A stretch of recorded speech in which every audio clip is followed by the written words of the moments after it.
WhatsApp group में फिरका वाराना पैगाम भेजने पर एडमिन पर होगा एफआईआर।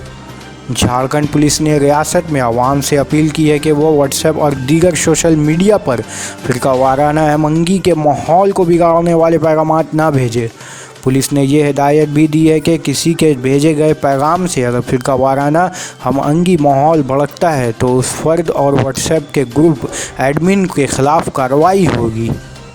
अपनी अपील में झारखंड पुलिस ने कहा कि किसी भी मज़हब, फ़िरका या फ़र्द के जज्बात को मजरू करने या फिर किसी तरह के भी खौफ पैदा करने वाले या फ़िरका वाराना नौइयत वाले पोस्ट को वायरल ना करें।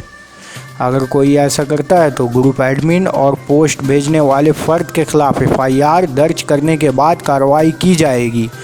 पुलिस ने कहा कि अफवाह फैलाने या समाजी अमन को ख़राब एक संगीन जुर्म है और इसके लिए खातियों को जेल हो सकती है।